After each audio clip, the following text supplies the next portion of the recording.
The views, comments, stories, and opinions shared within this podcast are my own or those of my guests, and in no way represent the views of the company or companies that I or we work for. All stories, events, and tales shared within this episode may or may not have happened in the manner in which they are told. They may or may not have even happened at all. The details have been changed to protect the innocent and the guilty alike. This is Squawk Ident.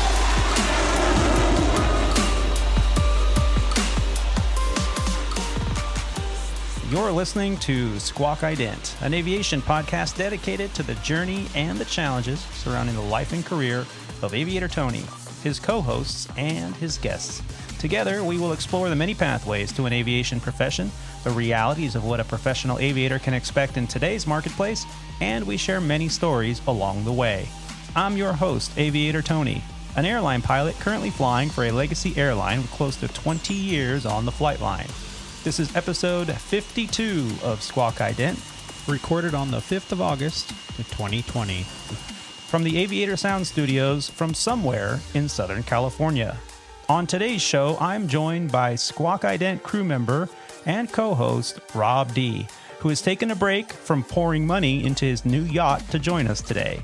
We are recording today as breaking news has spread around the aviation community just hours ago that a group of Senate Republicans are backing the extension of the CARES Act for an additional 6 months with an additional $25 billion in payroll assistance for U.S. airlines. We will discuss what this potentially means for aircrew here in the U.S. We also have the opportunity to speak with a phenomenal aviator, fabricator, motorcycle gear, and racer who will join us from the AI Systems Incorporated hangar in Redmond, Oregon, where he is currently taking a break from a build of his new Lancair Legacy. I would also like to take this opportunity to thank Captain Chris of Legacy Airlines and Captain Roger and Rob D. for joining us on episode 51, Human Factors, Warn Letters, and Diversions, which is now available anywhere you listen to podcasts.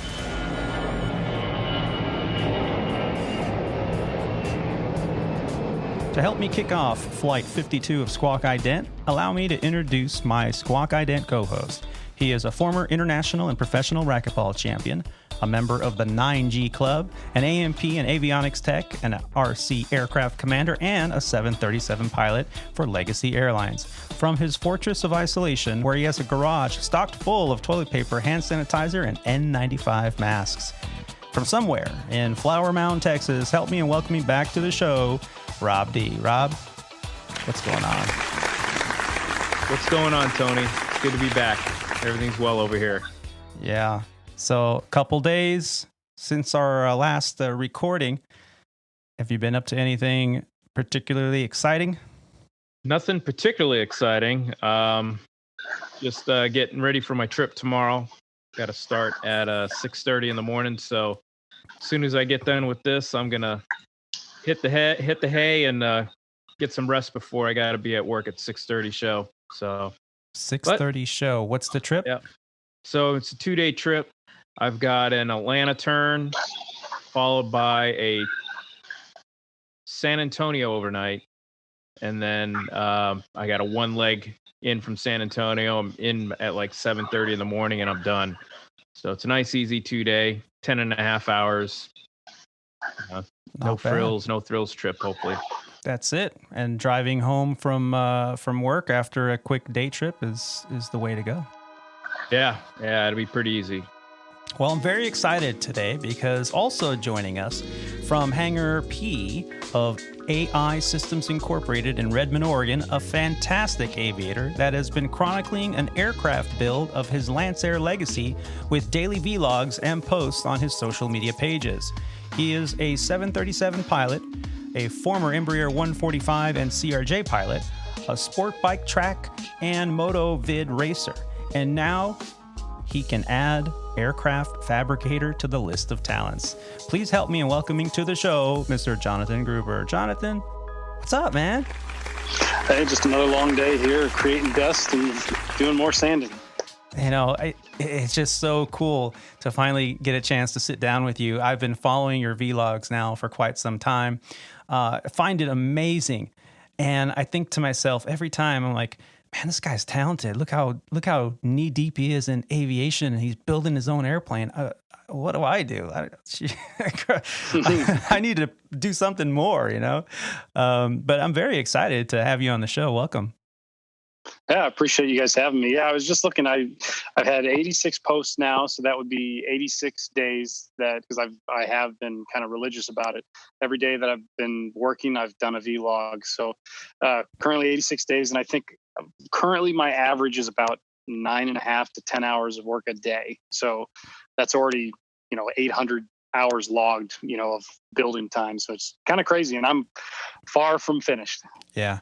Well, every little modification that you're making, every little, redo of something because it's just not right, it just goes to show how detail oriented you've been in this whole process. And man, my hat's off to you. That's quite a challenge. It's pretty wild. There's so many things. There's so many aspects, as far as the bodywork, with composites, with fabrication of metal, with hardware, and and as the AMP here would know, just there's a list of talents that I don't fully have yet. I'm growing them, but I'm learning every day. And the kind of the smartest thing you can do with one of these builds is surround yourself with people smarter than you. That way, just through osmosis and just a lot of lessons learned, whether it be screwing something up or just not doing it perfectly right, or just them catching you before you do something. And then they say, hey, no, you should probably use this technique to do this particular job. And then that gets put in the back of your brain. And then now you can apply it to 100 things that you're doing in the future. Yeah. Yeah, and it'll save you a lot financially as well if you have somebody looking over your shoulder. That's wonderful that you had that opportunity there. Yeah, the mistakes you can make could cost you dearly, and materials, or just some kind of safety factors too when you're kind of lifting engines and working with landing gear, things like that. So it's definitely, you spend a little money to get good advice, but that saves you buttloads in the future. Right. And so here at Squawk Ident, we primarily focus on the journey of today's aviator, how they got to where they are. A lot of our listeners, when they email or DM or write in, they're constantly asking to hear more about the stories of these aviators. And we flew together many years ago over at Sandpiper, and we've maintained a relatively consistent relationship over social media and been able to keep up with each other. I was very excited to see when you came over to Legacy Airlines with the flow, not too far behind Rob and myself, actually. And to see you go through this journey, it's been nice. So let's kind of get started here with how you got started in aviation. I think that's probably the first question that we ask each other when we get in the cockpit and you're flying with someone for the first time. Did you commute? Sure, yes, no. And what'd you do before this? Is kind of like one of the top three questions. Mm-hmm. So let's start out with that. What sparked this journey for you? How old were you, and what happened?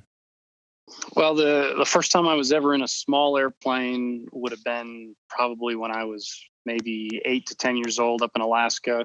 Was fortunate enough to go on a 172 with a pilot who was, we flew around some glaciers and landed on a glacier, and it was super cool. And the thing that pointed out in my mind was the fact that this guy was flying, and he just, he had his arm on the side of the window. He was just so relaxed. And here I am thinking, this is the most death-defying thing I've ever done. And he's just, it's like he's driving down the side of the road. And I just thought to myself, I'll never be that composed or cool to be able to do something like that. So that really was just the first time in a small airplane. And I thought it was so cool. And then kind of growing up, with kind of Boy Scouts, Civil Air Patrol, it just kind of just brought me towards aviation. And always, like a lot of us, the story is looking towards the sky and thinking that's something I'd really like to do. And then learning about aviation, the fact schedules and kind of flexibility and the ability to travel and those kind of things, it just really kind of drew me into wanting to fly. Did I know the whole process and how hard it was going to be, the marathon of training and, the continuation of training your entire life? I had no idea about any of that. I just knew, like everybody, just want to put my hands on the controls and get in the sky. Yeah. So you mentioned Civil Air Patrol and Boy Scouts. Were those some avenues that got you started? Yeah, Civil Air Patrol, definitely. Boy Scouts, not as much, just the kind of growing up, wanting to learn new things, get new skills and all that kind of stuff. And I was in Boy Scouts first and did all that. And then in about the middle of high school, got involved with Civil Air Patrol because I heard, well, I was very interested in the Air Force, and Civil Air Patrol was kind of another thing to boost my resume. And they have a great program for youth to get involved with not only kind of military aspects of learning aviation or learning Air Force things, but also getting into aviation. So I did a lot of their flight encampments, flying gliders in central Illinois and small airplanes. And that's kind of what really jump-started my flight training was Civil Air Patrol. Yeah. And so walk me through that process. I mean, do you just go to your local airport and figure out where the nearest Civil Air Patrol office is as a young man and walk in and say, hey, I want to find out more about it? Or did you have to go online? How did you work through that? So it's very similar avenues as Boy Scouts. Boy Scouts is kind of well known. Civil Air Patrol isn't really a mainstay. It's not something that you hear every day. But they have online, I would assume it's civilairpatrol.gov or civilairpatrol.com. And you can find a local chapter or a squadron. They use all the military terms. So you'd find a local squadron. And there's sometimes co-located with airports, a lot of times not as well. I went to a squadron that was in Forest Park, Illinois, and who the commander of that unit was actually a ramp coordinator for Legacy Airlines, and he'd been doing that for the past 20 or 30 years, I think. So it kind of all molded into where it was located near me, but not at an airport. We actually met at I think Army depot, one of the auxiliary depots where they keep a lot of trucks and things like that. Oh, cool. So you have your meetings, you join, you wear a uniform, just kind of like you would in the Boy Scouts. But there's encampments or summer camps where you go to like Great Lakes Naval Training Station, which is in northern Illinois or southern Wisconsin. And you just learn about aspects. You take tests, you get, promoted just like you would kind of in the Boy Scouts with, Eagle Scout, things like that. What really interested me in aviation and Civil Air Patrol was how they were kind of commingled. And so I would get involved with flying airplanes through Civil Air Patrol. Yeah. Did you actually get to fly airplanes when you were in those first couple years of getting into this?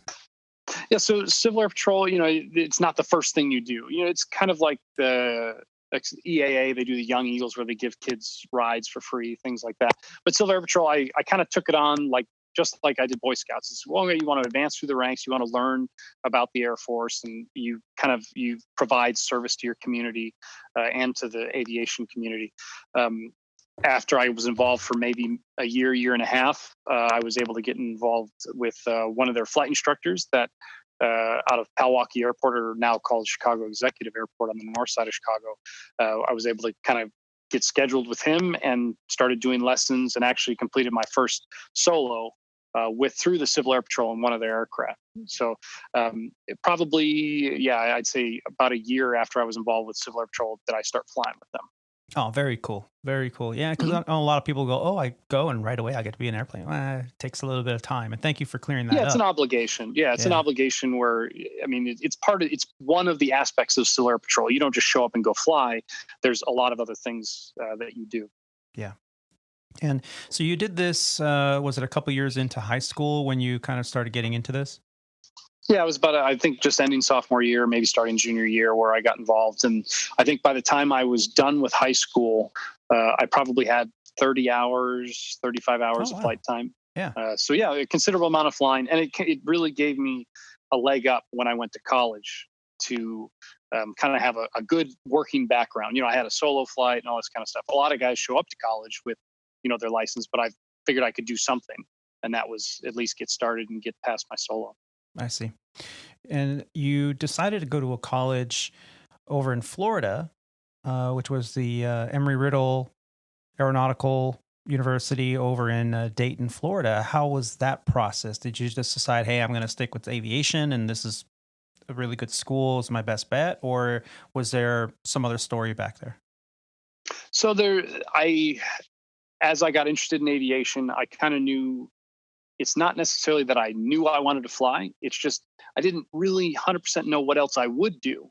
So flying kind of fit the bill. It's like, well, yeah, I could go into business. I could go into God knows what else. But flying is something I knew I wanted to do. And I had learned all these aspects about, the lifestyle and all that kind of stuff. I was like, you know what?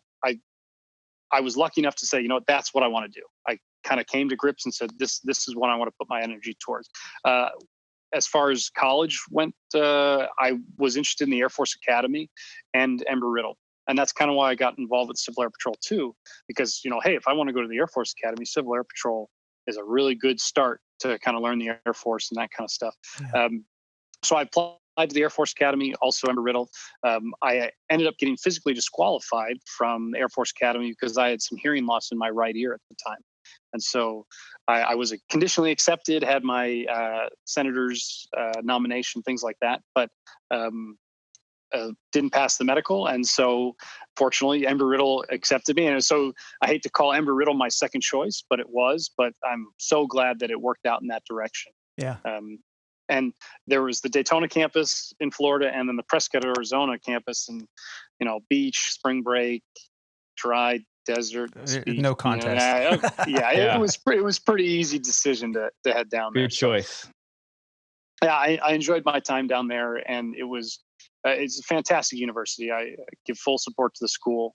It is expensive, and the costs of flight training have just ballooned, beyond imagination over the past decade. But the pedigree of that, without sounding conceited, the pedigree of that diploma, it means something. There's so many pilots that come out of that university. Yeah.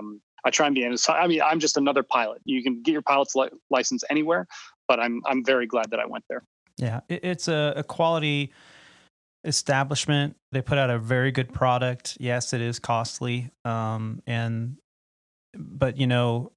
you're going through that process, you're going to come out the other side with just a high quality product of education. And I'm glad you had the opportunity to go there and share that with us. Did you have any difficulties in those first couple semesters in school? Because I know you have to do your university studies, your general education studies, and then kind of migrate into your flight time slowly throughout each semester. And some people have kind of issue with that. They just want to get it done. What were some of your biggest challenges in that process? The process and kind of getting your education in aviation is so changed, now how it was 10, 15, 20 years ago. Embry-Riddle gives you this huge, well-rounded education of, science, math, physics, all this stuff where that goes in addition to your flight training. And there's no way I could say the schedule and timekeeping wasn't hard. My flight block was 5:30 in the morning. And, as a freshman in college, of course I want to go out and have fun, but I realized I got to be up at 5 a.m. to go fly. I get done at 10:30 a.m. and then I go to classes all day. So I tend to be a pretty highly motivated person. So made that happen and put in the hours. But difficulties when I'm sitting in a classroom and it's aircraft performance, for example, a class, and I've got a retired airline pilot who probably retired in the early 90s, maybe late 80s, and we're doing performance charts from a 727. And now, granted, in those years they were still flying, but when I was in college, but I'm sitting there thinking, I'm flying a 172, hoping to not bounce the landing 3 times. Why am I doing a performance landing chart for a 727 or learning starting flows? I was going to say that class is probably paying off now because you're flying a 737. So oh yeah, it's pretty close. But I mean, I think it was, I can't remember what year in school, but we literally had one of our electronic simulator, computer screens, and I'm doing the startup or power up flow and the starting flow for a 747. And I didn't realize that. This is monotonous. There's so many buttons. I have no idea what's going on. But I realize now that they're just ingraining kind of flows and just progression of training, just like we do in the airlines. Yeah. And that's the structure that they do is perfect for that. You don't realize it at the time. You're just like, this means nothing to me. But it definitely gave me a leg up when I went to airline training. It was like, oh, I've seen this stuff before. Yeah. But at the time, it doesn't relate to any of the actual flying you're doing. So it's kind of leapfrogging your educational steps when you're flying a 172 or a Piper Seminole, and then you're also learning performance charts for a 727. It's interesting and it's difficult, but it helps you in the long run. Yeah. From what I understand, when you were going to get ready to take the ATP written, which it was the standard thing once you go through your ratings and whether you go on to get your instructor ratings or not, you're prepping to build time in order to take your ATP written, so that at that time you didn't have to have an ATP to get on with an airline. At least many years ago, you didn't need that. And so all you had to have is your commercial license and your ATP written completed. And most of the questions on the ATP written in relation to performance were taken right out of the 727 manual. So that makes sense. So here they are training you as a private or instrument pilot, and they're trying to get you to look at these things so that when you look at them later on down the road in your journey, that they're at least familiar.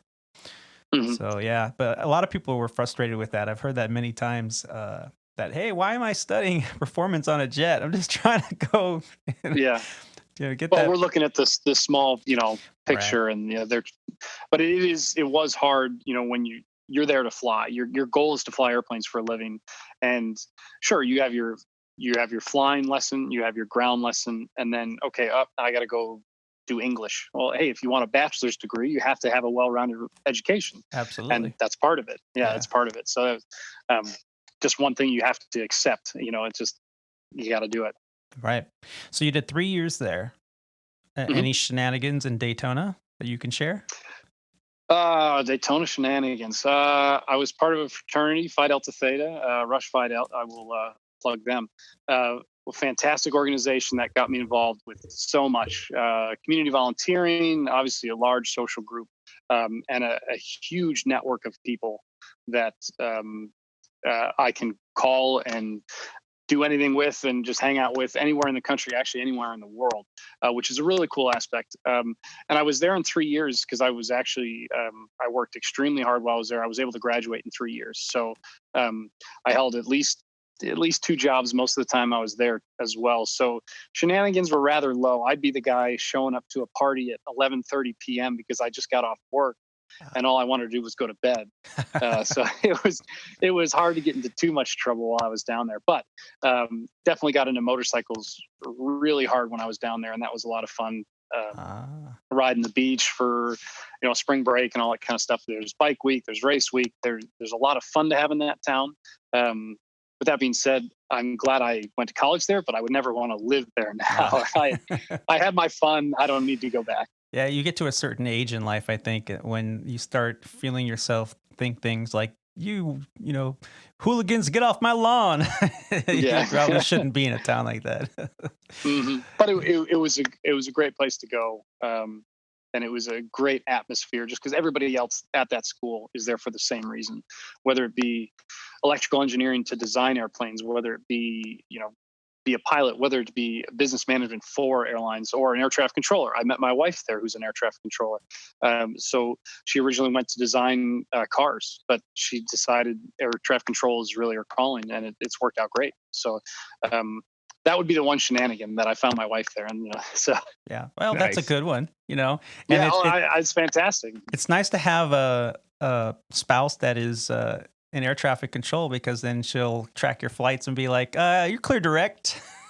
She tells me what to do at work and at home. So I get it all the time. But I'd be lying if I said I didn't get, a better clearance sometimes, Allegedly. Yeah, allegedly. Yeah. It hasn't actually happened. The FAA stance is. Oh, go ahead. Say aircraft calling standby. Do you get that a lot? Oh, yeah. Don't forget to get the milk on your way home and stuff like that. Wow. And Rob's got some connections over in Phoenix as well. I know when he goes in there, he's mentioned that on the show a few times. Just like, hey, it's my buddy up there, clear direct. Yep. Oh, I'm always trying to pull a string or two out there. So, and it's another thing with kind of my friend network in the fraternity in Florida. I can go all the way from Maine to Miami, and every center has a fraternity brother of mine that I talk to on a fairly regular basis. That is so cool. Yeah, and so back when the days I was flying an Embraer 145, where we couldn't go more than 50 miles offshore, my buddies would be giving, I'd be over Virginia or even sometimes New York, and they'd say, "Oh, clear direct Ormond Beach," which would put you 150 miles offshore. And so we obviously couldn't accept that clearance and we'd say, well, hey, thanks a lot, Paul, or thanks a lot, buddy, but yeah, we can't accept that. We got to stay on flight plan route, but we appreciate it. Yeah. Well, membership has its privileges, for Yeah. sure. So Mhm. you did this, and after graduation, you ended up back at home in the Windy City in Chicagoland, and you ended up getting a job as a flight instructor. How did you get that job, and what was that like? So I graduated college and came back to Chicago, and I didn't actually move back home. My Oh, father was of the mindset, "Hey, I got you to 18. You're on your own." Um, so no, I mean, I paid rent when I was in Florida, but hey, coming back to Chicago and got an apartment and literally started cold calling flight schools because this was back in '06, and so jobs weren't just readily handed out. That's for sure, especially airline jobs. So I called a couple schools and I did a couple interviews and fell into an interview at Northwest Aviation, which was in Schaumburg, a little airport just west of O'Hare, just about 6 miles west of O'Hare, mhm. and did kind of the standard, knee shaking interview with a round table of all their flight instructors, the owner, and me. And they had never met anybody from Embry-Riddle. Oh, this guy's, he's got to be hot stuff or something. Um, but I did find out the only reason they really hired me uh, was one, they needed another guy, but I also had my MEI, which a lot of them didn't have. And they had a multi, and of course I need to kind of pay my dues and, teach private, teach some instrument. But they, in essence, they needed another multi instructor for down the road, so that I fit the bill, and I had the CFI, double I, and the MEI, so that really kind of helped. And hopefully I can put on a shirt and tie and speak well educated for a couple minutes to fool them that I was deserving of the job. And you were very successful because you landed the job, but it didn't last very long because you got picked up pretty quick. What can you tell me about your transition to the 121 operator? It was fairly quick. I did a summer of flight instructing in Chicago, and was very fortunate enough through friends that I had made and connections. I had a very glowing letter of recommendation sent to the hiring board at Air Wisconsin, and went up and interviewed. And it was a very nice experience, and it was a very surprising experience. I didn't expect it to go the way it did. They did a tiny bit of technical, but more HR. Hey, what would you do in this situation? That kind of stuff. But I was blown away. Every check ride, every class that I had had in school, and even my interview at the flight school, it's very technical. They want to know nuts and bolts and charts and things like that. But at Air Wisconsin, my interview was just very simple. The most basic thing I could have imagined, which was good. It was. I hate to call it easy, but I was well prepared for it. And fortunate enough, I did well enough that they offered me a job. And so that fall, I was in a new hire class in Appleton, Wisconsin, in the middle of nowhere, with 20 or 30 other guys. Probably not that many, maybe 15 or 20 other guys. But I learned very quick that this is completely different from anything I've ever done.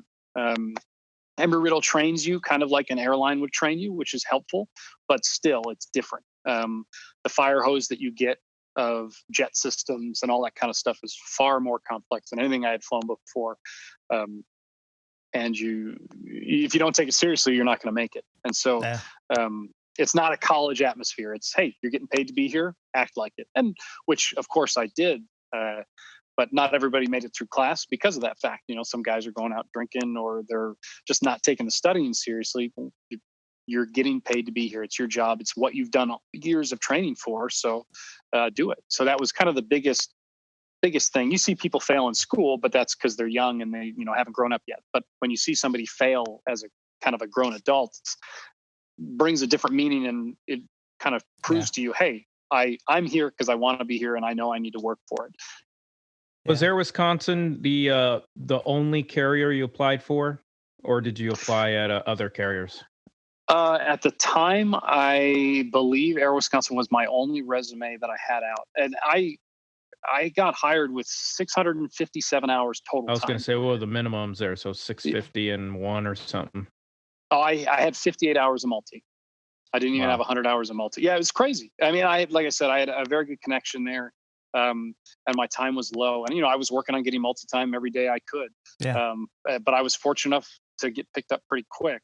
But yeah, going with that little of multi time into a jet, it was an uphill battle, just systems wise, I'll say. Sure. Yeah. I didn't think I had enough hours to get hired anywhere. So yeah, the minimums were either 1,001 or 650 or things like that. So the only reason I had my application in there was because my friend walked my stuff in. That is so Otherwise, awesome.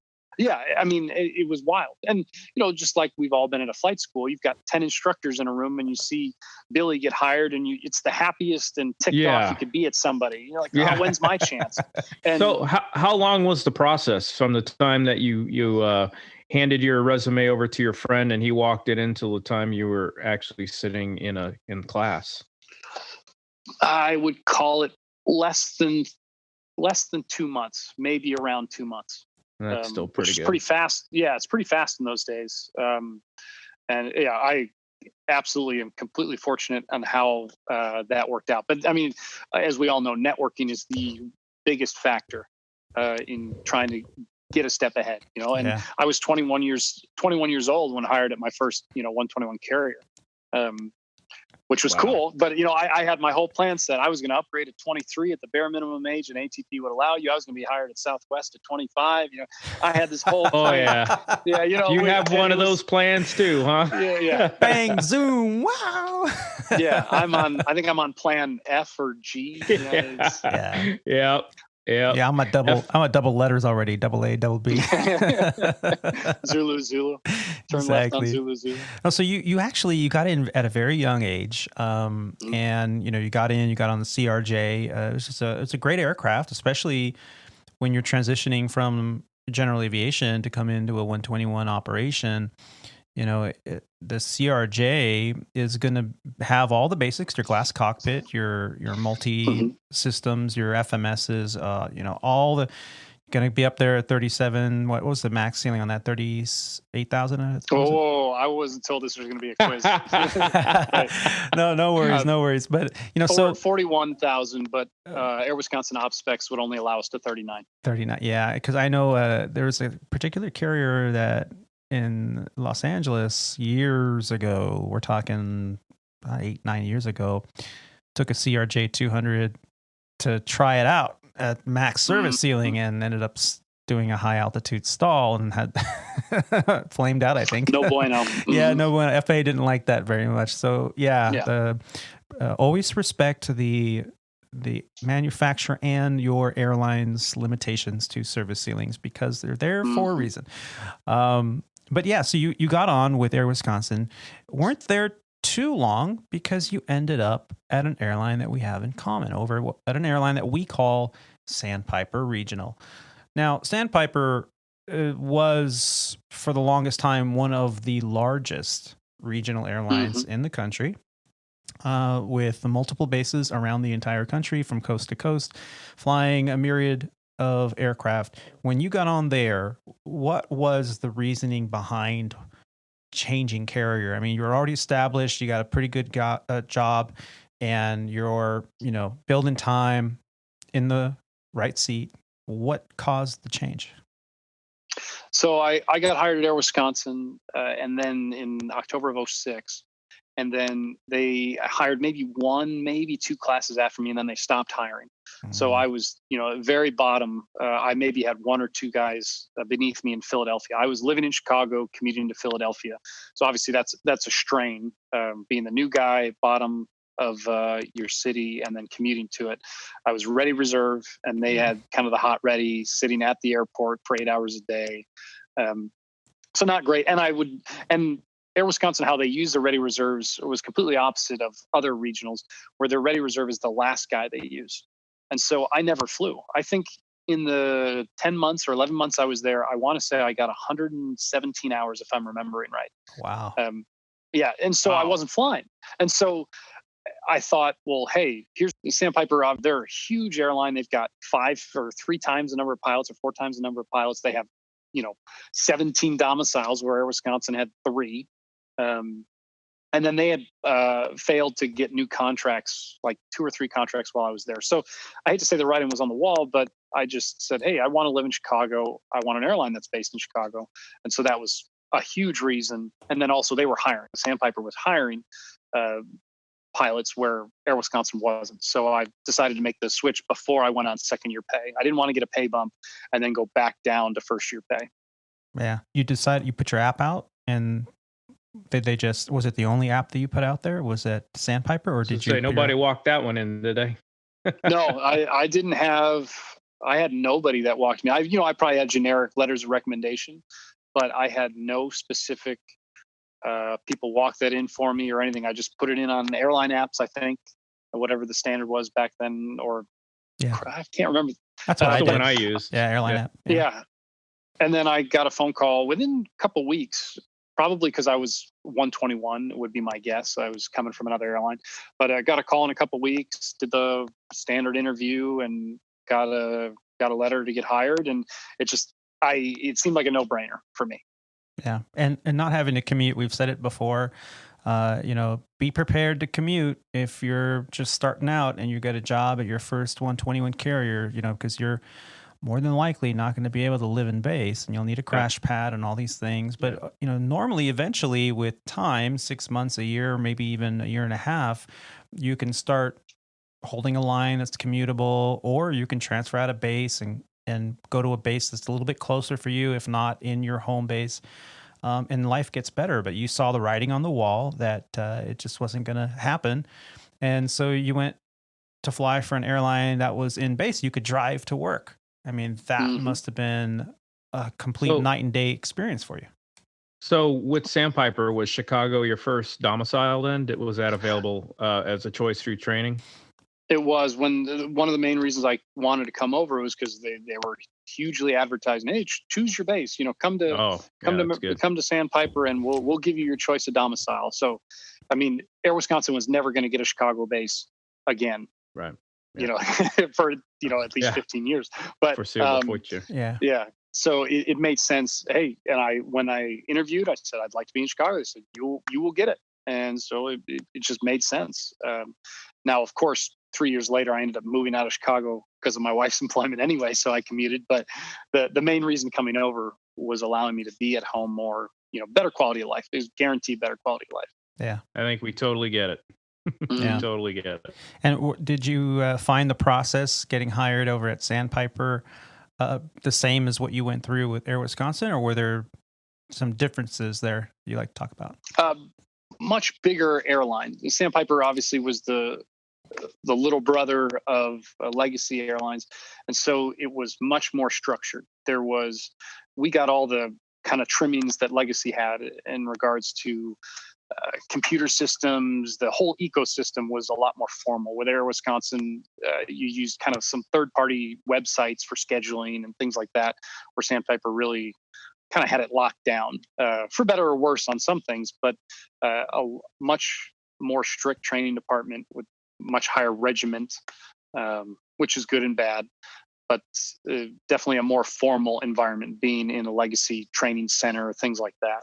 Yeah. And how long were you there? You were there on the 145 as a first officer. Then you upgraded. Did you upgrade on the same aircraft, or you went to the CRJ?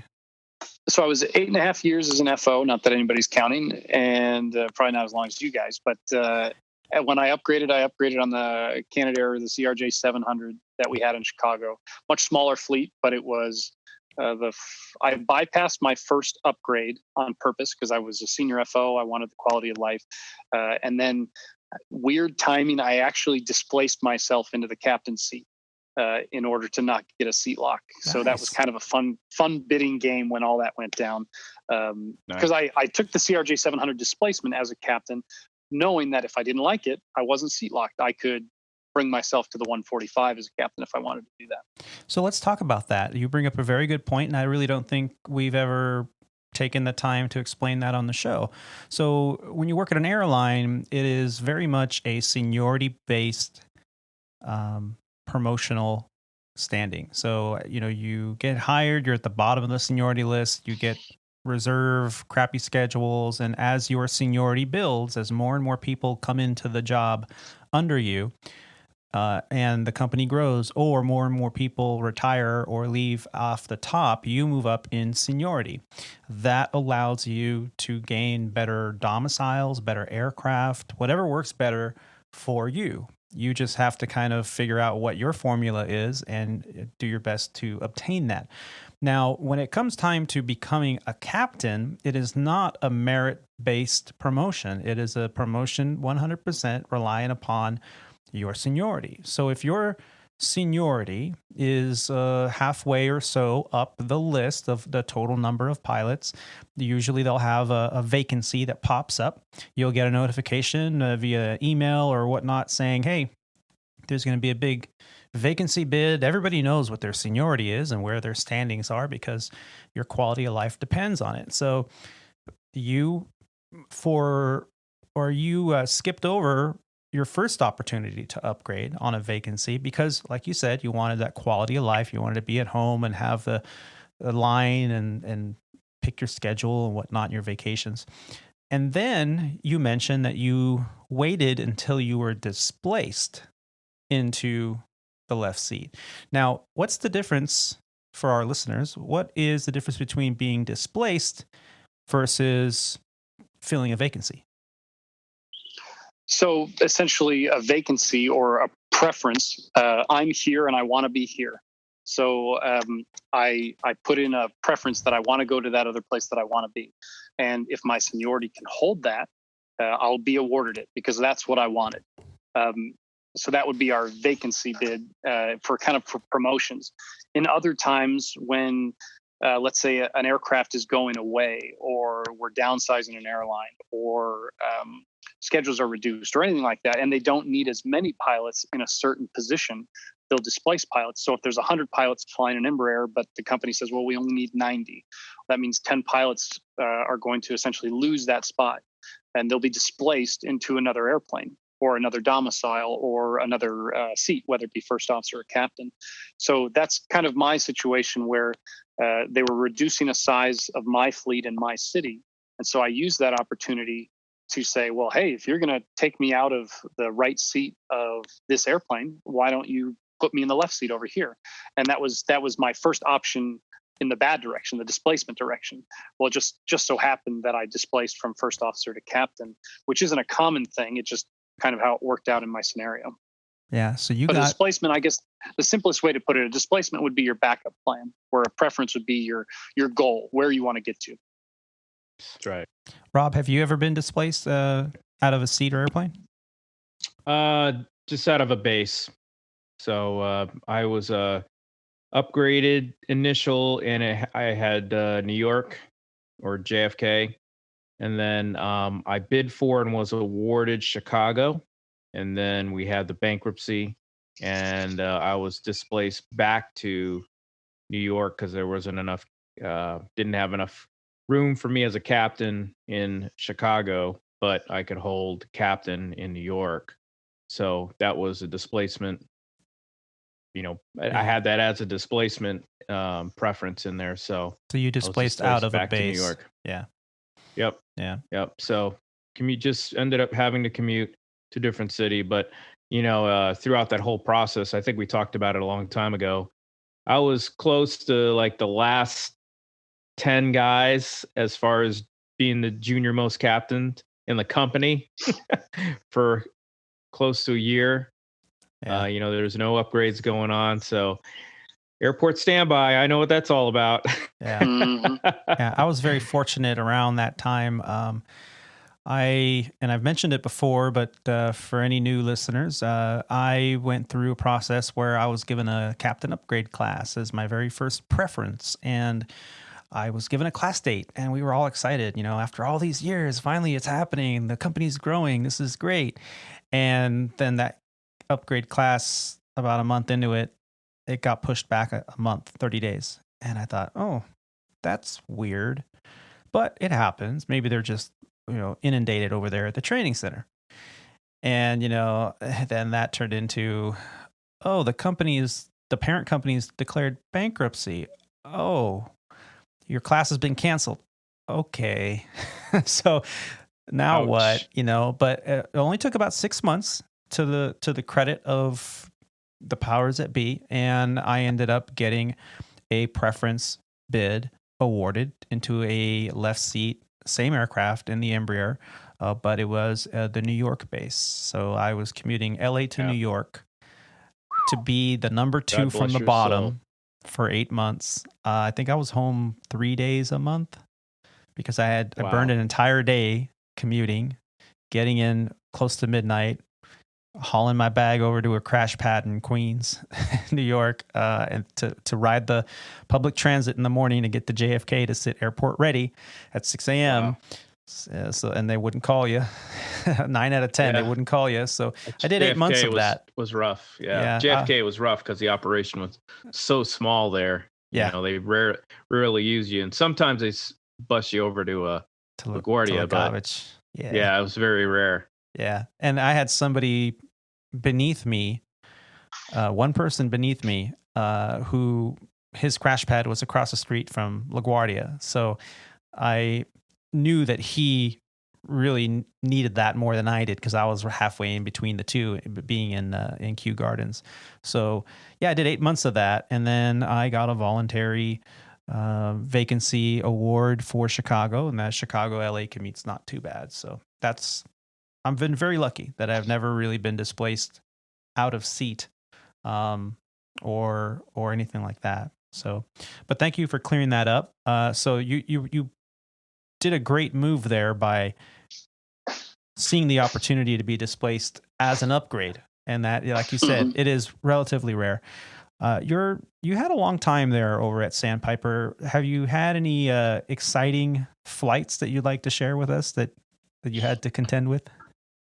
I had smoke in the cabin one time with Zeke Vasquez. That was fun. I'm sure. Yes. Multiple diversions for many reasons. Medical. Somebody, when I was a captain, somebody passed out in the back, and I can say I knowingly broke a federal regulation of 250 below 10. I did 310 knots until about 6 miles from the airport to get somebody on the ground as quickly as possible. And just the general, kicking drunk guys off airplanes and just dealing with rampers or maintenance or broken airplanes. I had windshields crack in flight at altitude. That was actually kind of spooky. How many layers? Because it was the inner layer. It was just the inner layer. But yeah, the inner layers, it was, shards of glass came off on me. And when you turn the airplane, actually, you'd hear the glass kind of creak. Ooh. So your frame would bend and exactly. Yeah. That was a spooky one. Besides that, had a pitot system blockage up at altitude, had it get frozen. So had the whole, airspeed indicator turned into an altimeter on me. But 0 fatalities under my watch so far. So it's been a good career. Yeah. Well done, Captain. Well done. Absolutely. So you spent some time there at Sandpiper, a little more than, was it 12 years by my calculation? 12 years to the date. 8.5 as an FO, did the captain, check airman thing, and sim instructor thing. Kind of did all of it there. Yeah, and tell me about the sim instructor position. Was that something that you really got a lot out of, or was it just something to bite your time and do something different? There was a carrot, put out in front of me to do it. I had applied to be line check airman, and I was told flat out no. And just not because of who I was. It's kind of a good old boys club, and they weren't hiring at the time, or not hiring that many, and I just didn't make the cut. So I didn't get a line check airman position when I had asked for one. But a couple months later, they had put out a notice that they needed some sim instructors. And I actually got a phone call. I didn't even apply, but one of the guys down in the training center actually called me and said, "Hey, we know you applied for a line check airman position. How about we do a deal? We'll make you a sim instructor, and then we'll give you line check airman as well, because it makes sense to have you dual qualified." And I said, okay, well, that sounds great, but I don't live in Dallas, and all of our sims are in Dallas. I live in Chicago. Oh, well, don't worry about that. We'll give you paid tickets down to Dallas. We'll pay for your hotel, and we'll pay you per diem. And I was like, well, you guys really need sim instructors, don't you? And so, of course, they didn't. They weren't trying to treat me special. They just needed guys down there. Yeah. So there were some pay incentives too. You kind of got management pay, 95 hours a month instead of 75. I was getting on reserve, and I was reserve captain. And so, I kind of got to pick my schedule. I got a paid hotel, per diem.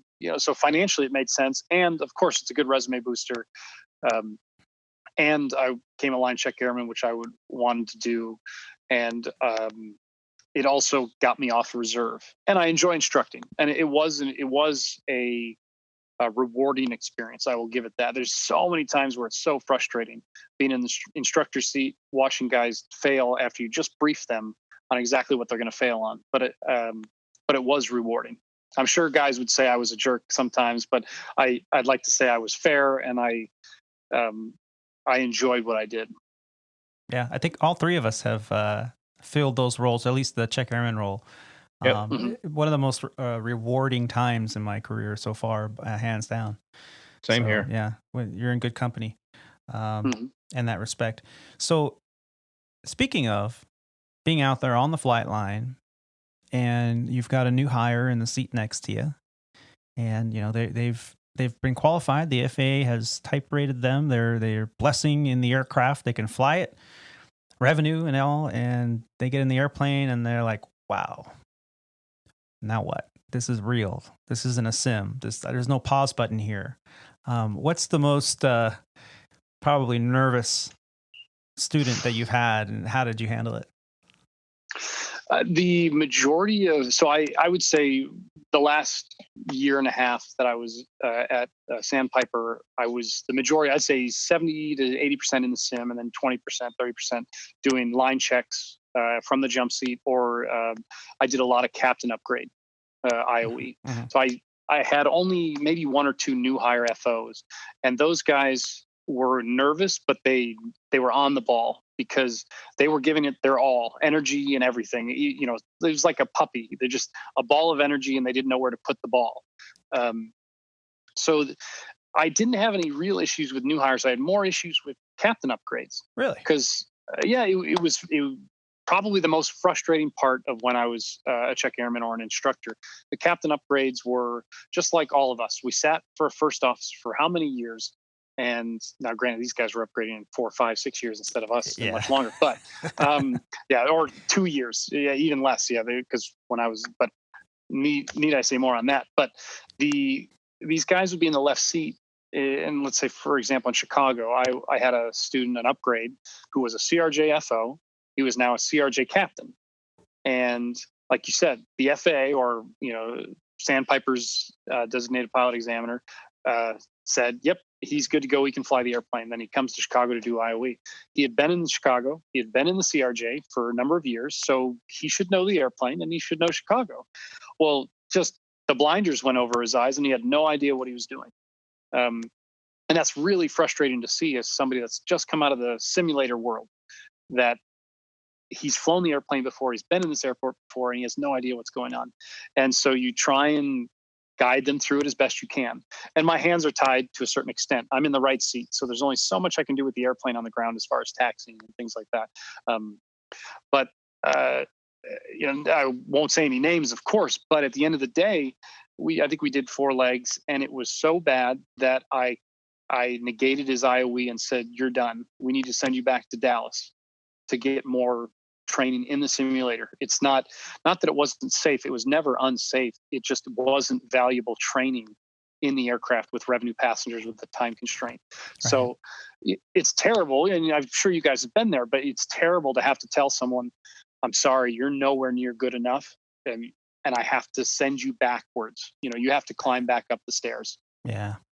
Yeah. And it's tough because you want to see all of your students, as we call them, even though they're not technically your student, they're a new hire, but or a captain upgrade. But you want to see them all succeed. and their victories are your victories because you want to be able to sign all the paperwork and feel good about it and not worry that, okay, is this going to come back to bite me? So yeah, that is very frustrating. And it's also interesting to hear that, some of the more frustrating experiences for IOE, which is initial operating experience for those listeners that may not understand the term, which is your first experience in the actual aircraft after you've been type rated, got your license, and you're all good. And it's frustrating to hear, but it's interesting also to hear that there was upgrades that may have not have really brought their A game to the game. But I mean, look at the timing difference. When we upgraded, we had 8 years at the airline. These guys had a year, maybe 2 years, and they were a lot younger. And as we all know, attitude is 10 times more important than skill. We can train your skill. We can't train your attitude. Very true. So if you're not bringing the attitude that's going to allow us to teach you or allow you to learn, we can't do anything for you. In that regard, and you try and break down that brick wall as best you can to get through to a student to improve. But yeah, it's frustrating seeing somebody who's been at the airline in an airplane and they're completely lost. And you're like, yeah, it shouldn't be like that. We need to get you some more training. Yeah. So in 2018, you made the switch. Your number was up. They called you. They said, "Congratulations, John. You are now going to Legacy Airlines through the flow through." And there you were in October. What was that experience like? It was, I'm not going to say anticlimactic, but it was something we had all worked and earned and waited for. And, I hate to say earned because we sat there and we waited. It was a contractual obligation of Legacy Airline to allow us a seat at the table when our number came up. And so I am a guy that tries to work hard and get ahead. And part of this flow through was you can't work hard to get ahead. You just have to wait your turn. And so not in no way did I feel it was owed to me. It's just part of the agreement. I showed up. I was happy to be there. And of course, it's the goal. We all wanted to get to a Legacy airline. And I was there. And so it's almost that burden off your shoulder that finally I've made it. I can relax. I can sit back and enjoy the rest of my career undaunted with having to make another step. I'm here. So that was kind of nice. And of course, for your spouse or anybody that's with you, your family that has been rooting you on for years and years and years, hey, you made it. And so it's kind of that justification of all those long, hard hours and training and, dealing with commuting to LaGuardia and sitting ready reserve, those kind of things. Yeah. So you made it, man. And, relatively seamless transition. You get on over to Legacy. And did you anticipate this kind of thing happening where you were wondering if you were going to get furloughed or not just a few years down the road? Not a clue. We'll never get furloughed. They're hiring 1,000 people a year. This is going to be great. We've got a furlough buffer. It was never an option not to take the flow for a guy like me at my age. And so, it's a risk. There was always a risk, and we knew that. Everybody that came over, hey, but all the signs said, hey, things are going to keep going. But absolutely not. I never would have thought 6 months ago we'd all be in the position we're in right now. But it's 10-year cycle. You just kind of roll with the punches as we go. 10 years. Yep. That's very cyclical industry. And, we've talked about this many times on the show. We'll be right back right after the break.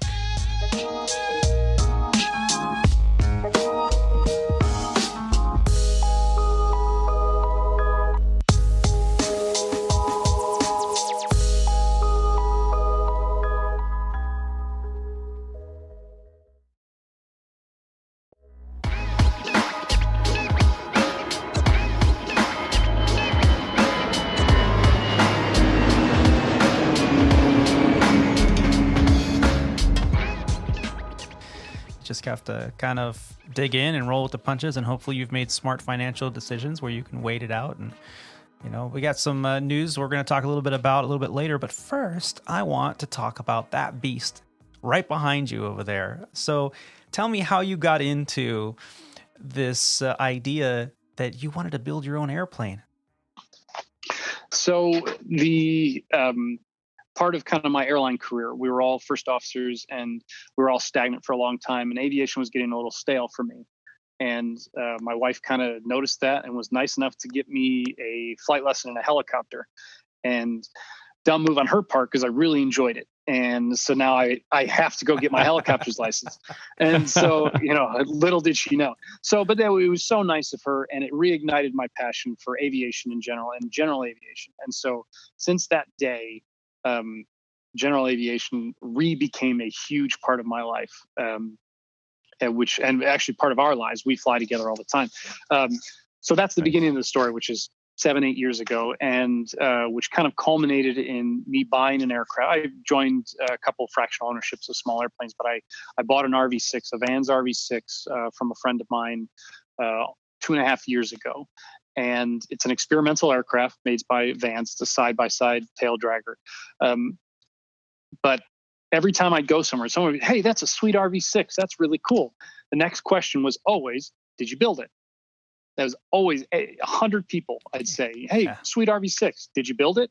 And the answer was, no, I didn't. I bought it flying, but I'll tell you, I've probably got 300 hours of build time into it. Put a new panel in it, did gear fairings, wheel pants, so many things.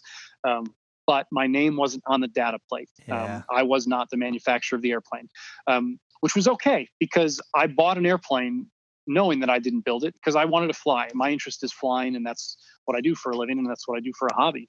And I flew the living crap out of that airplane for 2 years. But in everything in life, we always want to go higher, faster, and more comfortable. And so this aircraft behind me is that. It's higher, faster, more comfortable. And I was searching for probably a good 6 months, just kind of keeping my ear to the ground. And these kits come for sale every now and again. But this kit right here is actually 20 years old.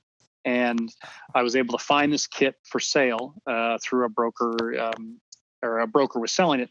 And I decided, you know what? I think it would be cool to build an airplane. I'd say I had a 30% concept of what I was getting into, maybe 35% concept.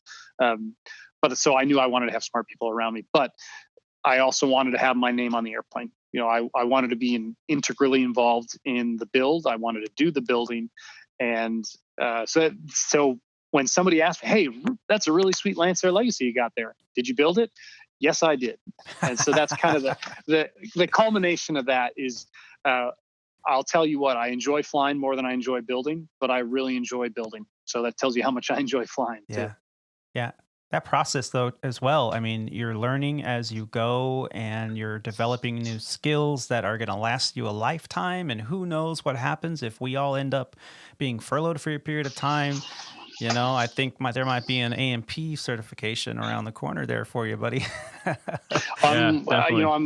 I'm working, I'm logging my hours. I've got AMP IAs that are in the area that, can track the hours that I'm doing as well. Of course, I'm a long ways away from having an AMP license, but a lot of AMPs would say this, Rob would probably say, an AMP is just a certificate. It's not a huge knowledge base. It's just a certificate. Just like a pilot's license is a license to learn. An AMP certificate is the same thing. So I'd love to front load myself with knowledge and then eventually get the certificate.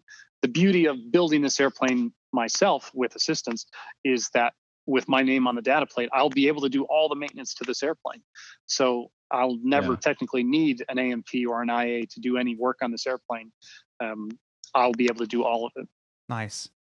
I did not know that. That's very cool because your name is the manufacturer.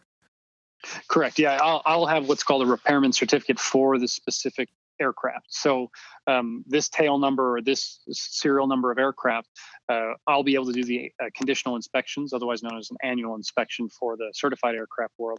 But even if I sell this airplane down the road to somebody else, I'm still the only one that's allowed to do a non-AMP licensed mechanic. I'll be the only one allowed to do a conditional inspection on this airplane. Very cool. So do you mind, could you give us a little view of the airplane so far in the build? Sure. Yeah. So I'll just walk around, kind of give you a little walkthrough. Of course, it's very dirty. There's tools everywhere. And just the first thing always people say is, what are all these different colors? Why are you tie-dyeing your airplane? And this This is all carbon fiber here. So the black stuff you see is carbon fiber. The whites or yellowish stuff you see is fiberglass. So when you're dealing with a composite aircraft, metal gets riveted together, and whatever the metal, however it sits, and that's how it's going to be. With composites, we can make it very, very smooth. So what we've got here is carbon fiber moving to layers of body filler. So this would either be micro, which is kind of a resin filled with ceramic beads, or all fair, which is an epoxy based. I hate to call it Bondo because it's much better than Bondo. It's epoxy based, so it actually contracts and expands the same amount as carbon fiber, so you don't get cracks. So that's what that is. That's layers of bodywork that you put on and then you sand to make smooth. So this is just incredibly smooth transitions. Going to the most important part of the airplane, you've got the horsepower part. This green tape is literally just protective so we don't scratch things when we're doing stuff. So this is a 310 horsepower Continental IO 550. This was a factory rebuilt by Continental, so it just got delivered about 2 weeks ago or a week ago from Alabama. Currently, we're working on getting the nose gear rails set in the correct position. I actually have weight off the nose wheel right now, so you can see the nose gear going up and down. So when the nose gear is going to go up, there's a mechanical connection that brings the nose gear doors with it. So along with all that work, we're fitting the engine cowling too. This is a dummy prop. You can see the propellers are very short. It's actually off of an aircraft that had a prop strike, so they cut them short, and you can use that to fit your cowling. So just kind of moving around.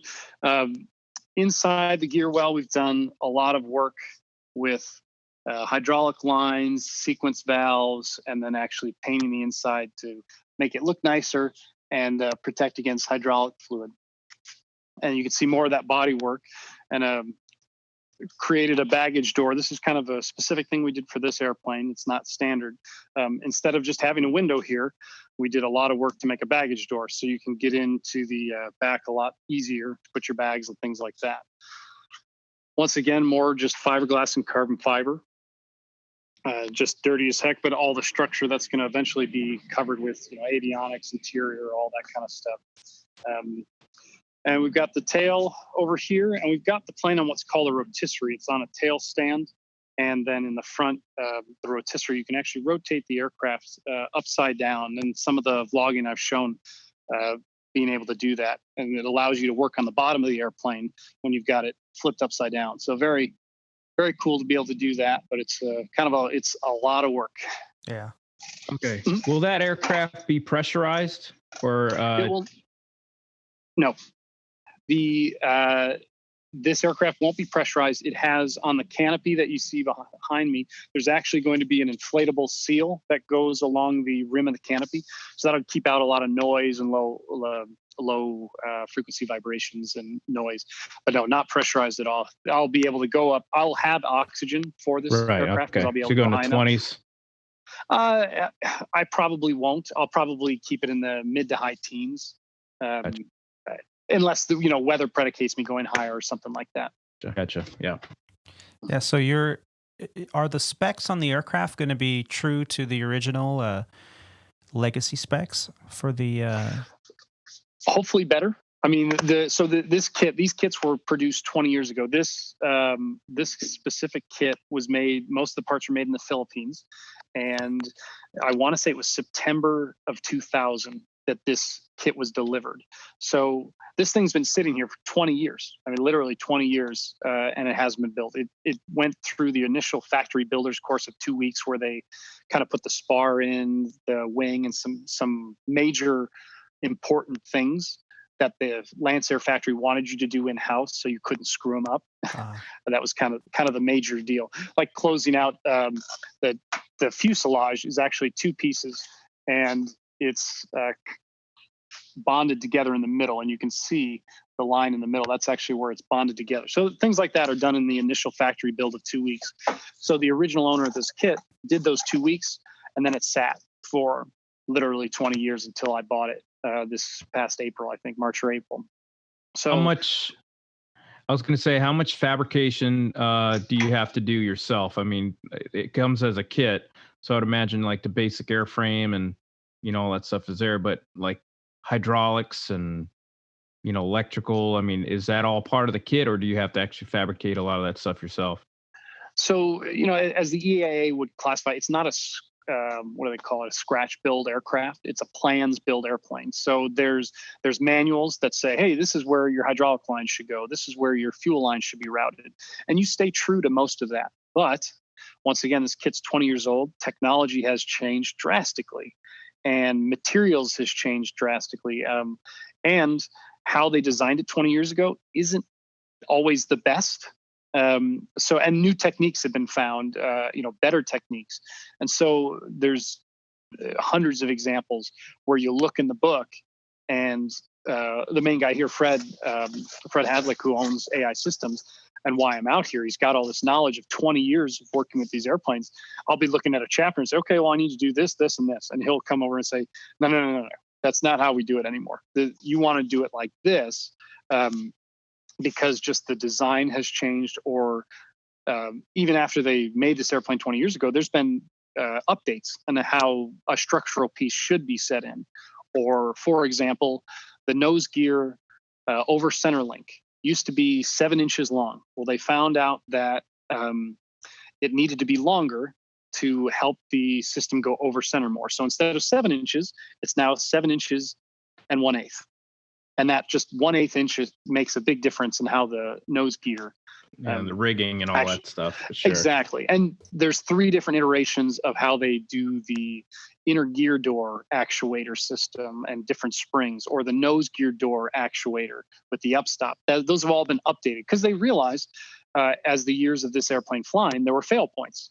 And so they had to re-engineer things to make it better. So that was definitely one thing I didn't really know when I bought this kit, that, hey, yeah, I've got a complete airplane kit, but 5 to 10% of the parts are no longer usable because they're outdated, and they've updated with, version 2 or version 3 type of things. Yeah. And have you decided on what kind of cockpit or instrumentation you're going to put in there? Is it going to be the traditional 6-pack or? Definitely glass. For modern avionics, it makes sense to go. I want this to be an IFR capable machine, and so it'll be a Garmin G3X system with 2 of the big screens. I'll have a Garmin G5 backup. So in the case I have an electrical failure, I'll have an electrical backup. There will be no vacuum system because no 6-pack, so no vacuum driven instruments, but a fully IFR capable GPS, dual comm, ADS-B in and out, all that kind of stuff. I hate to call that the standard panel these days, but it kind of is for experimental builders. Resale value, it means a lot to have a glass panel. And I'd say if you're spending this much building an airplane, you might as well put the nicest gizmos in there. Not trying to break the bank, but the Lancair Legacy aircraft is a highly sought after airplane. I've had countless friends or people, that have just pinged me online through social media and say, hey, I've been lusting over that airplane for the last 15 years. It is so cool that you got your hands on one and you get to build it how you want. Yeah. Have you guys decided on the final paint scheme yet? Now, well, for now, it's actually, hopefully, the bodywork's going to be done sometime next week. All the bodywork, cowling, all that kind of stuff. And it's going to go to paint for primer. And it's going to live in primer gray. It's going to have 2 coats of primer gray, probably 6 months to a year. The thought is you want to just prime it because things are going to move, shift, trim. I'm going to have to change things. So I don't want to spend a buttload of money on a really nice paint job and then have it crack or have to change something or do more body work. So yeah, just primer for now. But my wife and friends are avidly, pinging me to say, you should do this, you should do this. But I'll say, look up the color Porsche acid green. It's pretty bright. And that's my wife's vote. That's my wife's vote. So. Wow. Yeah. Well, stand out for sure. You've been working on this aircraft now for, quite some time. And the only reason you have all this time on your hands is because you've taken an opportunity here in the midst of all of this crisis that's going on and with the industry and everything. You were able to kind of parlay this into time off.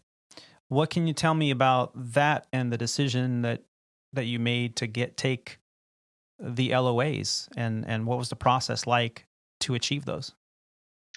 So when looking at this kit, I realized it was going to be a big project. Of course, building an aircraft is no small undertaking. And with COVID starting to happen and quarantine and all these things, I kind of thought to myself, what better way to quarantine than to just lock myself in a hangar for a month and just work? I'm not going to contact with other people, all that kind of stuff. And so I decided when they offered a 1 month, 3 month, 6 month leave of absence, the short-term leave of absence, I said, well, I'll dip my toes in the water and I'll do a 1 month leave of absence. And I had recurrent training that month anyway, so my pay was kind of preserved. So I decided, okay. And so I did that and I was able to enjoy an entire month off. My pay was impacted, but not, an insane pay cut. And I realized, well, hey, if I've got no obligation to work, I can work on this airplane a lot more efficiently than having to stop every 2 or 3 days to go into work. So the next month I took another 1 month leave. I think that was June. And I came out to Oregon and I came out here for, I think, 2.5 weeks, maybe almost a month actually. And I realized I can work 7 days a week and, uninterrupted days. I don't have to worry about, crew scheduling or reserve or anything. I can just work. And so that worked out really well. And so that continued. They offered in July, 1 month, 3 months, 6 months. And I said, hey, let's dive into the water here. The water's warm. And so I bid for a 6 month leave and I was able to get it. So absolutely insane to say the last time I touched a 737 was in March, I think. And I'm not going to touch it until year 2021. It's crazy. But with, the timing of purchasing this kit and, being able to put this much time into it has been such a weird, random blessing in disguise. Of course, the world is in turmoil and all these crazy things are happening, but I've been able to utilize my time. Everybody, it's quarantine. They've learned a new skill. They've learned how to bake sourdough bread, or all that kind of stuff. But I've managed to really utilize this time and get 4 years worth of work done in 4 months, which is why I'm out here. Yeah. Well, my hat's off to you. That's awesome. I really enjoy watching the videos that you post every day and seeing the process. And, I've always wanted to learn how to do Bondo and fiberglass work. So if you need an extra hand, you're willing to teach, man, come on up. It's amazing how many people have kind of said the same thing. I had one of my good friends asked if he could come up this weekend to, hey, I just want to get my hands dirty, man. I want to do something, watching me learn things. Cause I'm new to this. I knew nothing of carbon fiber and fiberglass and resins and flocks and micro, all these terms. I knew nothing of this 6 months ago. And so coming here to Redmond with AI Systems, they've given me not only help with AMPs and mechanics around me, but also a knowledge that, like you said earlier, I can use these skills for the rest of my life, which is fantastic. And I can speak educatedly about them. Yeah. Yeah. And I'm really surprised that Jennifer was okay with you being out in Oregon for periods of time.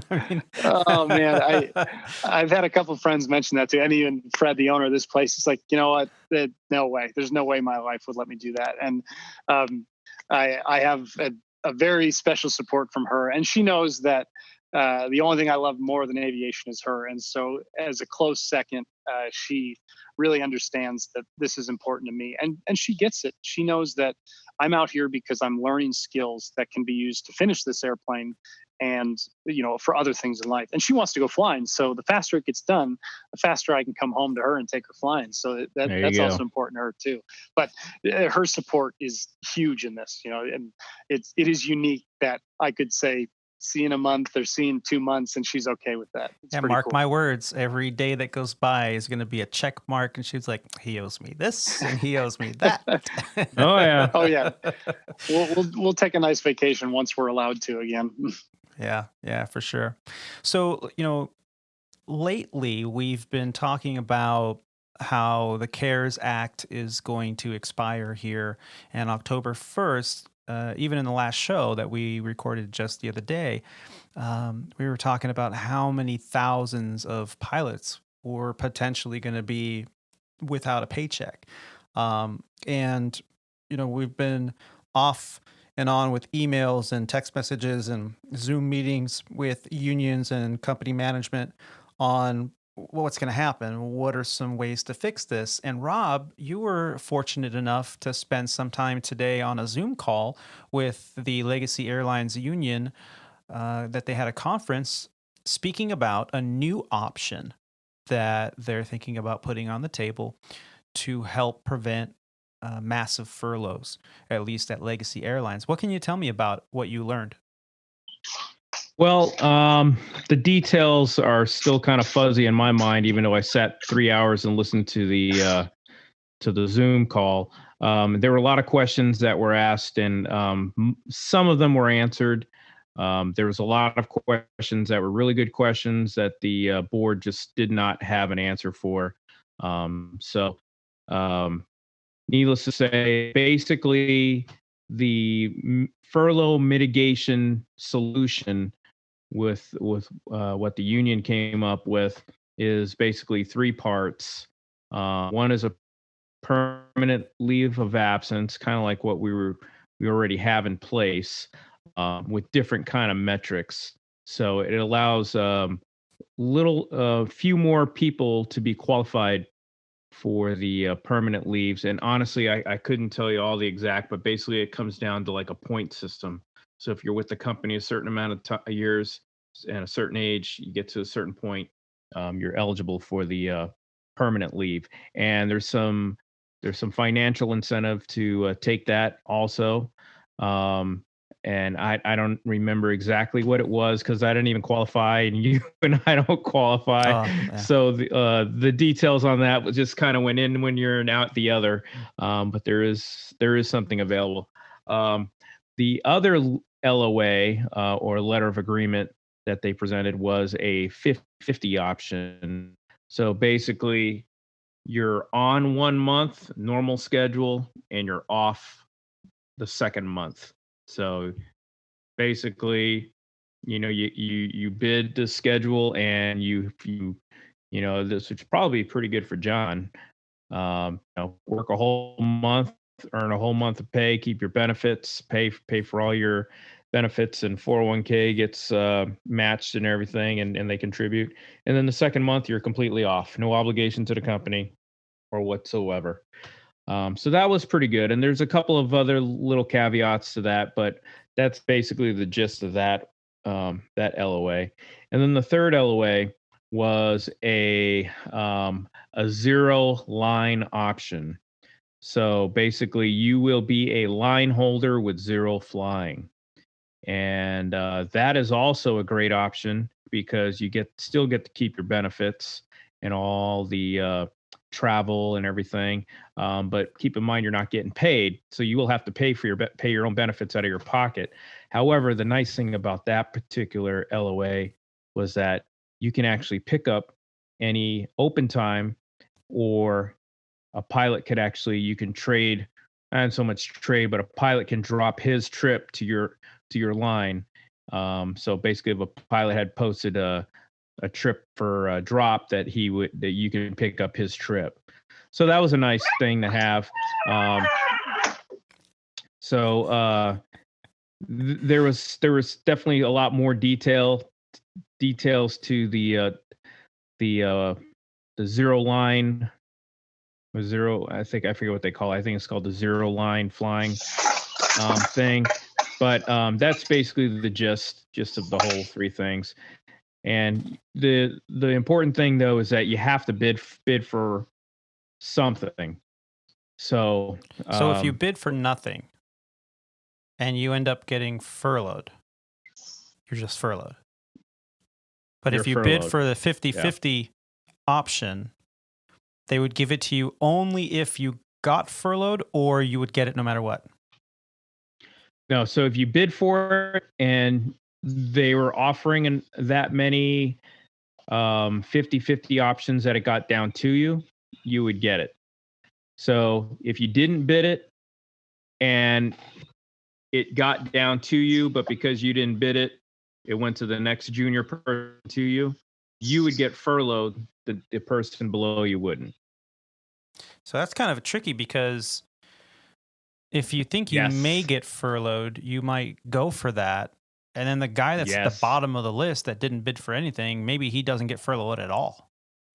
Exactly. So one of the big questions that everybody was asking was, where is the exact 2,500 furlough number?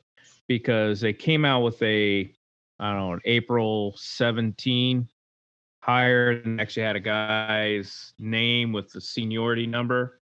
And that number is different from what you and I came up with, right? Doing the math whenever they shuffled the whole seniority list at the beginning of the month. So according to the new guy, I'm only like 200 numbers junior to that guy. So, which honestly, it wasn't all that far off what we calculated before, but I'm closer to being out of that bullseye with the new numbers than I was before. Honestly, the biggest thing, the saving grace in all this is going to be the CARES 2 Act. Yes, which that just came out today, and I have a little bit on that. According to a Reuters.com article that came out earlier today, a group of Senate Republicans on Wednesday backed extending the $25 billion payroll assistance program for U.S. airlines after warnings that carriers may be forced to cut tens of thousands of jobs without government action, according to the letters seen by Reuters. The airline stocks moved sharply higher on the news, which was the first reported by Reuters, and then shares of American Airlines were up 8.9% in the afternoon of trading, while shares of United Airlines rose 6.3%.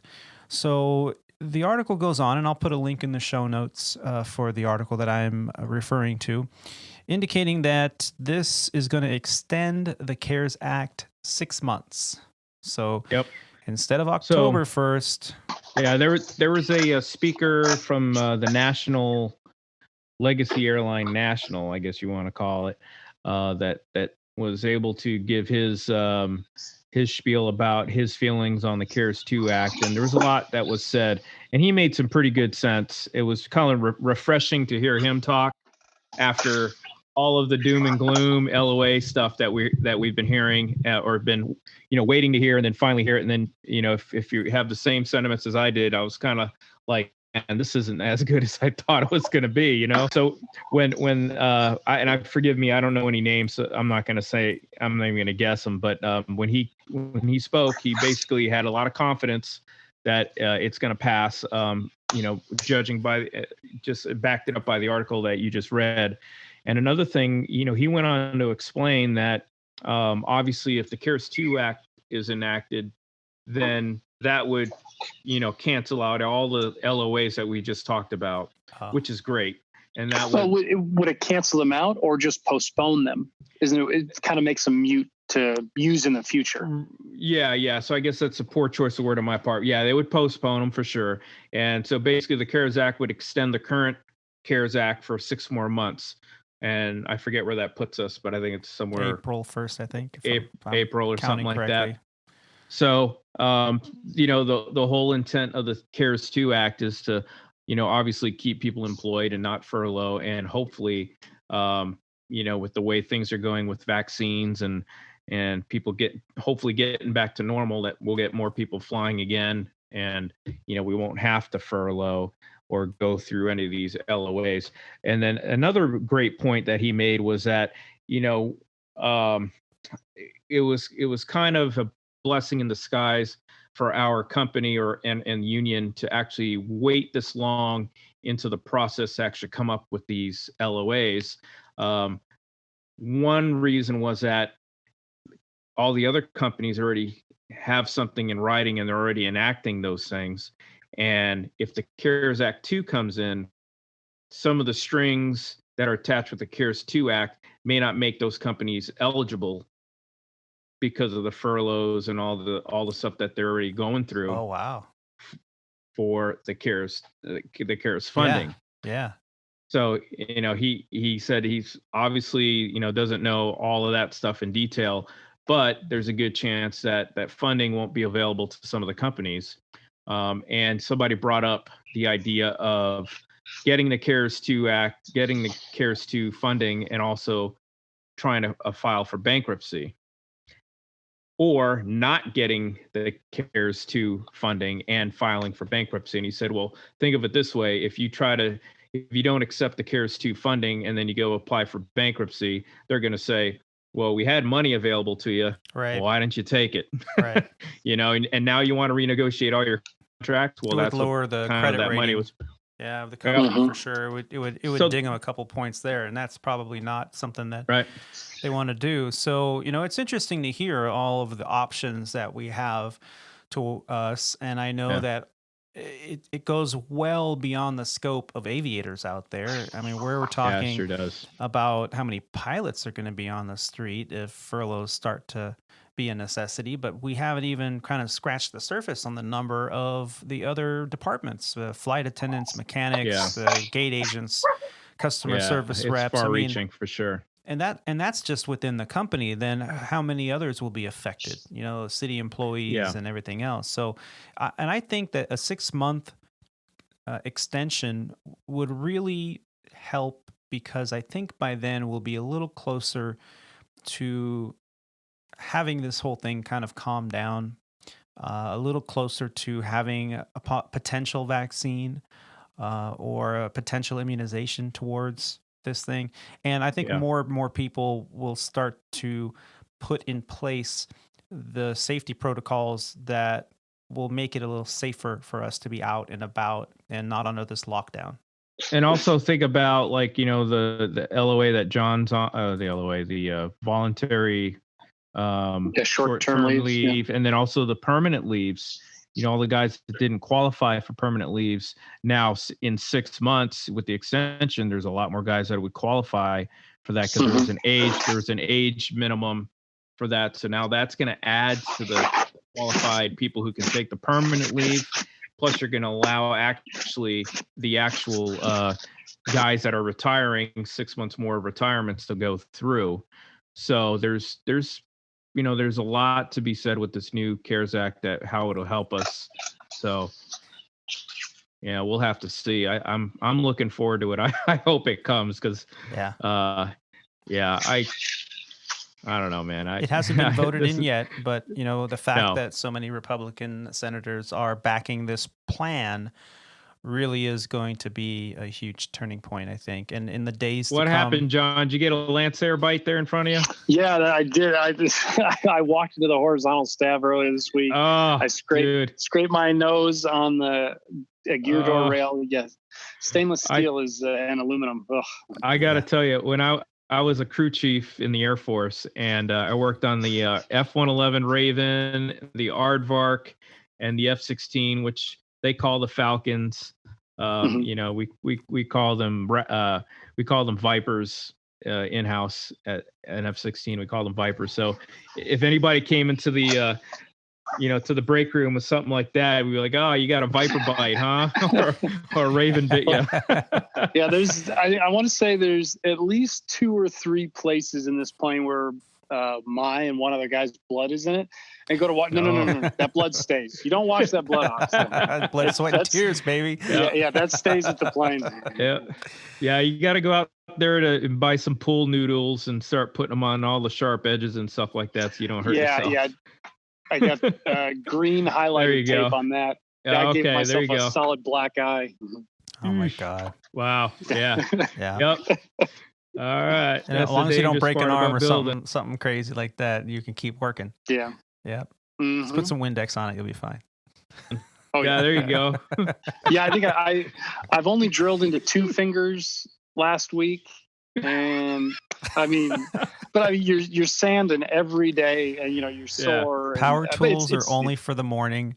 By 4 p.m., no more power tools. That's the rule. Yeah. One of the other. You just brought up something that reminds me of my days as an aircraft mechanic. I used to train other mechanics on how to do certain tasks and stuff like that. And one of the things I was really meticulous about, and I think you heard about this, Tony, was safety wire. there's a way to do safety wire, and when you cut it and finish it off and bend it and everything like that, I can't tell you how important it is to do it the right way, because one day I'm out there giving this airplane a wash, dirty F-16 whatever, and it's grease all over the place, handprints, and I'm with goggles on. You got to be safe. You can't get any of that Joy soap in your eyes or on your skin, because it might actually make you clean. But I'm sitting here washing it with gloves and everything, and if you go over like a landing gear part or something that the safety wire wasn't tucked in properly, sliced 30 stitches later, and ER visit, because you got it right on the vein. Oh my gosh. Yeah, carbon, like everyone always sees shiny carbon fiber parts for their cars, motorcycles, and it's this beautiful gloss. But carbon fiber in its essence is really ugly, and it's stuff. really scratchy. Yeah, I mean, I've got countless, just snake bites with just shards, the edge, and it itches forever. Yeah. Every day I get, red dots everywhere on my arms, laying up inside stuff. And it's a constant battle. Yeah. Wow. Well, you're handling it with stride, my friend. you got stains. How long do you think it's going to take you to finish this? What do you have a target date in mind? Do you even set one? I mean, the goal is it a day versus dollar thing? The money is obviously a factor.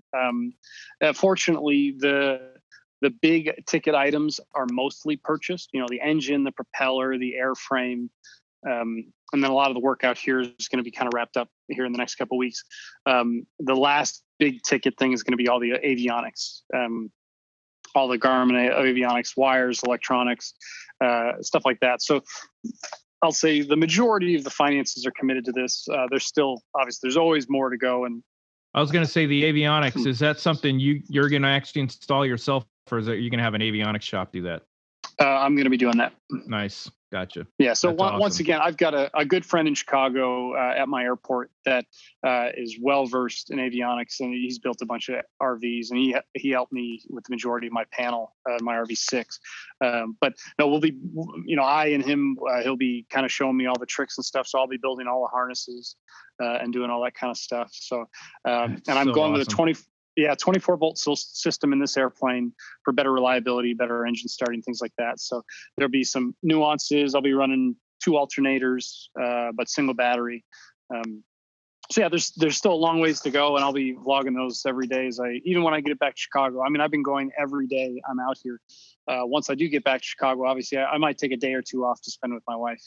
Jen will probably appreciate that. So my original goal, before I had this 6 months or 8 months off from work, I wanted to have it flying by the end of next year. The end of 2021 was my goal. As I've been able to get a lot of work done out here, a lot more than I've expected to, I've kind of quietly to myself been moving up that goal. So, I mean, you heard it here first, on this podcast. The goal now is really, I want to be flying this and racing this in Reno, 2021 September next year. So Reno was canceled. Send me the invite. I want to come see. I think that'll be a live broadcast for the Squawk Ident podcast. There you go, man. There you go. So the goal is to race it in Reno September of next year, which would have me hopefully flying this thing or ready to fly by spring of 2021. So built and flying by spring of 2021, racing in Reno fall of 2021, and then judged at Oshkosh in 2022. Wow. That's great. Awesome, man. So you're going to have to transport that aircraft to Chicago. And how is that process? Is it just like a semi truck that shows up and it fits in the back of a trailer, or how does it work?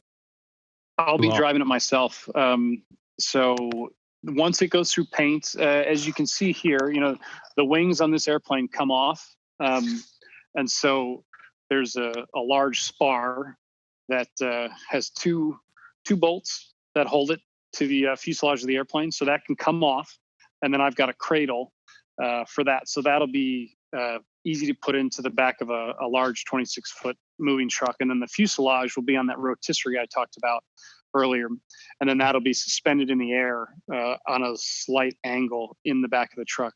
The engine will actually be coming back off the airplane and then put it back in this crate for when I drive it to Chicago. So once that's all ready to go, hopefully in the next couple of weeks, I'll throw on some lovely podcasts and start driving for about 30 hours from Redmond, Oregon to Chicago. That's awesome. Well, I was going to say episode 52 will get you at least into Nevada or something. Yeah, exactly. Well, maybe Boise. 52 episodes, about 2 hours each. I think you'll have plenty to spare. Yeah. But this is when I'm done here, it's going to obviously a huge point in the build as far as all the exterior body work's going to be done. Mm-hmm. And that was my goal when I had this plan. I said, hey, I want to be around guys that have done body work. They've done composite work. They've done all that stuff. And somebody that knows Lancair and Legacy's specific. And that's why I chose kind of AI systems here. And I'm working with them to get a lot of this stuff done, because so many examples of something that I wouldn't have known how to do, or I would have done it wrong just because the manual says to do it this way, but technique has changed after so many years.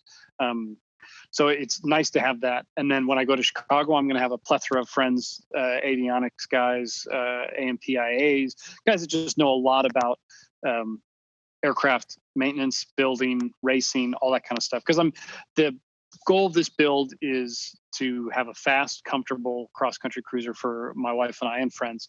The secondary goal is to race it in Reno. So I'm building it to be comfortable and fast, but the secondary goal is to be really fast at Reno. And you had talked earlier about specs.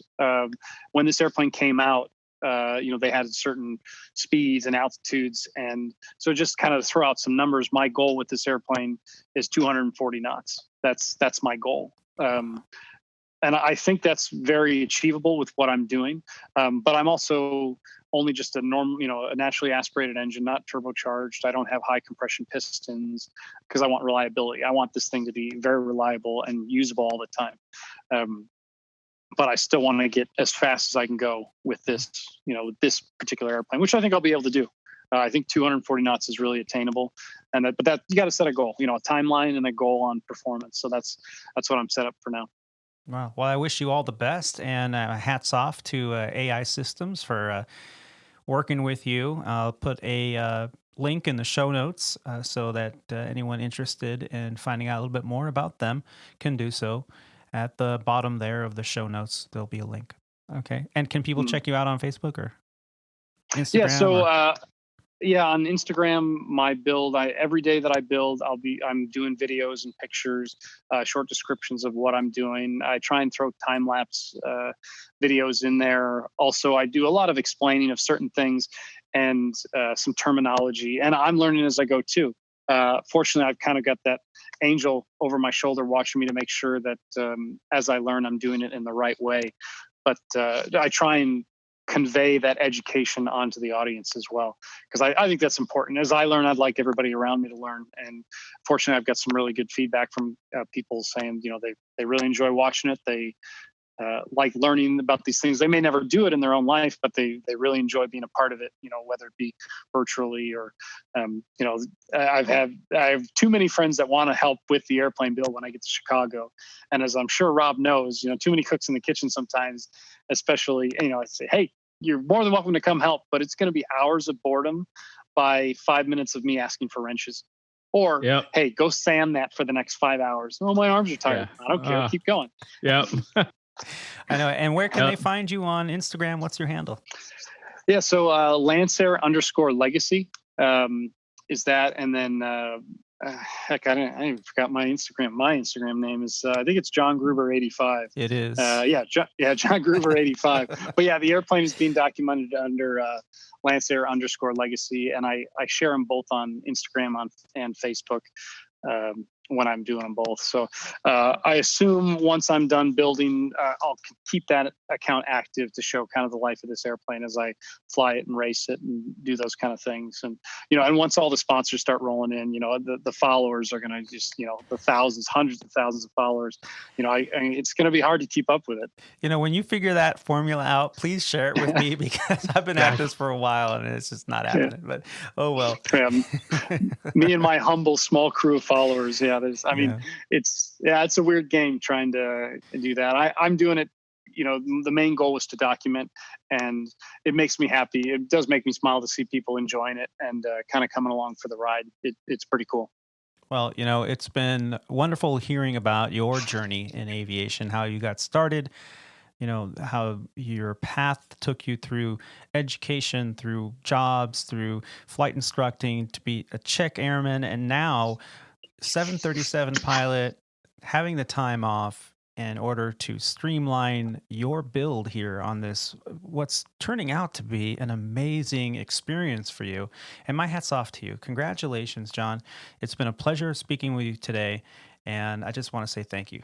I appreciate you guys having me, and a lot of fun talking with you guys about this and the whole career. And I also want to say thank you to all the frontline workers out there, all the doctors and nurses, pharmacists, EMTs, medical techs, firefighters, law enforcement, grocery store employees, truck drivers, Amazon workers, and of course, all of the airline employees that show up every day and provide the essential services that they do.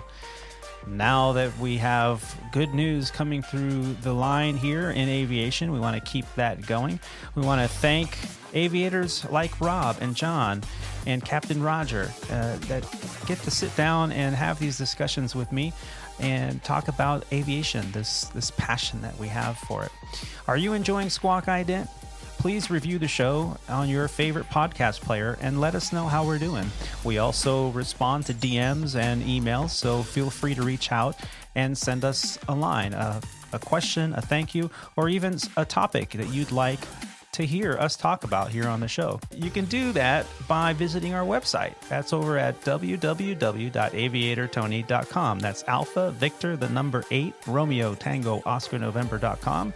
There you can check out episode cover art that is produced for each episode. You can check out photos from the flight line and the guest book tab, which has photos from our guests and their amazing journeys.